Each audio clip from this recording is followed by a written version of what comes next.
Part of why I feared doing daddy recovery was that all my life my dad was defined by his almost godlike charisma. And I never felt charming enough to make my truth valuable or even believable by others. I was always so raw, sweet, and honest, but even with three or more virtues in my dad, I cannot compare to his charm. It made me feel like my authenticity was somehow not worth it, especially in this world. I always joke with friends whom insist I should be a bigger actress by now, a pop star, or a stand-up comedian, that it is hard to put yourself out there when you were raised by cancel culture. My dad in some ways showed that cancel culture is just social media's form of colonization, which is a belief that if you morally debase someone enough, you can materially take from them, or at the very least make sure they don't have or can get for themselves. In the words of TikTok, either way, a win is a win. It is why my dad was relentlessly telling me I was horrible and almost ridiculously bragging about how much he gave his other kids that I did not deserve. Every meeting was like that, a meeting with cancel culture. Before any post I make, I swear at least 5 hours is spent with my finger over the publish button, especially if a post involves video. I just stare at myself thinking I'm the ogre he called me. And no, even putting that in this article might earn someone commenting, well, he didn't lie.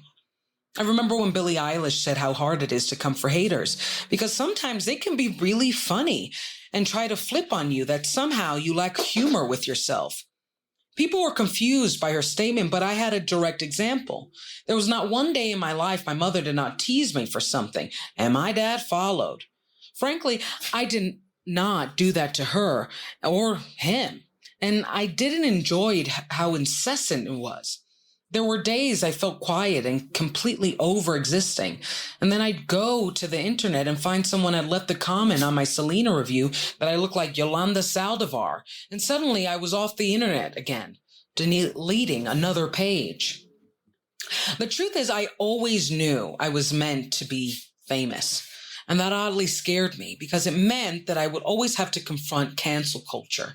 I would spend the rest of my life in public, private, at home, or even in my dreams, confronting this energy that truly thought it had a right to end me and my access to material wealth and resources. My father was so vicious with his words and tone, especially in public, that eventually I stopped asking him to help me. Our dates were a tussle between him verbally assaulting me, a brief conversation on some new TV show that we both liked, and me eating a salad quietly, trying to act like I never wanted that burger. Yet that is what cancel culture and any form of online base that is determined to destroy someone or something to materially replace or block it. That's what it does. It makes you live depressed and censored. One thing I always marveled about the internet, especially social media, is how many people are online versus how many people are trying to be influencers versus how many people are actually successful at it. When you look how many accounts do not have content or barely leave comments and have followers, most of us can say that is our reality. We are watchers of people that are doers, and we try to support them or avoid them because we know they would never support us. And if they rise the ranks of social media stardom and enter places we do not like, we cannot, like private, all-inclusive events, we wonder if somehow we knew how to brand our better hearts, we too could feel so materially safe. Okay, so let's unpack this. So I am terrified of doing this, of doing anything, of doing my music, of auditioning. I have this real fear of being seen because my father was so obsessed with telling me how ugly I was inside and out.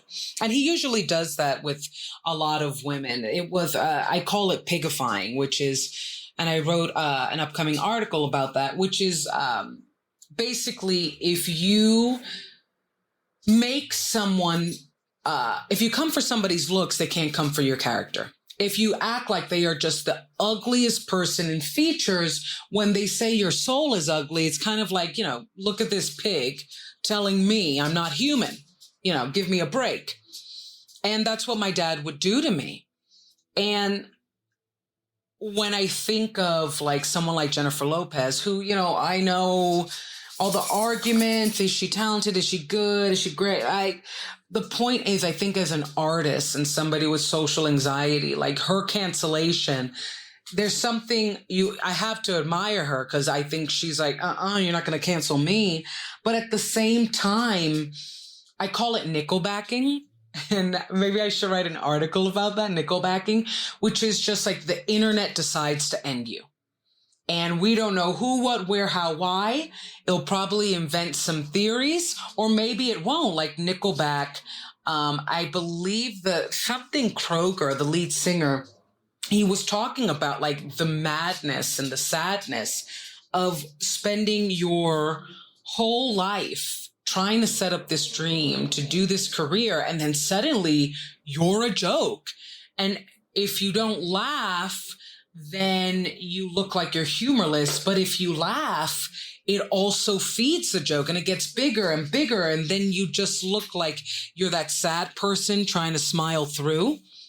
And he's like, where did it come from? Because I have to admit, we were all, this is how you remind me. We were all doing that. And my point is with like Jennifer and Nickelback, there's just this feeling of the whole world is making fun of them and going against them and trying to act like they never deserved any money or fame or attention. And is it justifiable? I don't think so. I honestly don't. I'm like, let people live if you're lucky. And if you're lucky to have your hard work rewarded, great, congrats. But it is mean. We can be certain about that. And I think that's where sometimes my fear comes in of like, am I ready to never get rid of that mean? And I think when you are a victim of like, particularly like psychological abuse, which my dad definitely did to me, you do have this weird fantasy that there is this world or this point in your life where nobody makes fun of you and nobody tells you don't deserve. And there's not one bully. And I don't think that's necessarily possible. I think you just stop paying attention to them, or you know how to rise above them and not let them enter your life. That's what I'm trying to accept right now, which is why I started Daddy Recovery or had the courage to even begin. But there's something really sad about that to me, that there's not a day when you don't have a hater. And the more you rise, the more you will get them. And that is something to think about. That is something to think about. And I call cancel culture social media's colonizer because I think that like, conspiracy theories, there's just so many different online groups that focus on ending other people, other communities by saying that somehow they are just so stupid or savage, they don't materially deserve anything, human rights, access to health, wealth, you name it. And I think the whole dynamic is just really toxic. And I'm talking about the behavior of it all. At the core of it, that essence of believing that you have the right to end anybody. And it's something that I've always noticed about social media.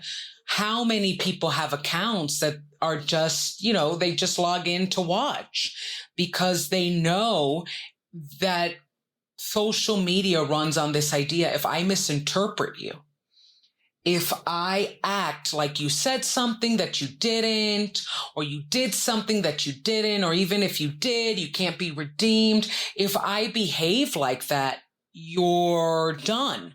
And if I know how to frame it in such a charming way, you've got no chance. And my dad was really, really charming. And it was very hard when I would talk about his abuse to him or my mom or any of the adults. It was heartbreaking to see how dismissed it was and how unprotected I was, because I just wasn't charming enough. I didn't know how to frame the words. I didn't know how to reframe the truth to make it almost, I use the word believable, but it really is buyable. I feel like we just buy truths that we want to hear and make them commodified. And that's how social media runs. And it's scary because I think, like I said, there's such a gap between how many people have accounts, how many people are trying to do something with those accounts, become influencers like myself, I guess, versus how many are successful. And it's just, it can be very overwhelming to know that just speaking your heart can get you a firing squad because somebody wants to have more followers than you. Ugh, it sucks. Well, that's Daddy Recovery. Read the article and follow the podcast and absolutely love me and listen to my music on all platforms as Deandra. Check out daddyrecovery.com.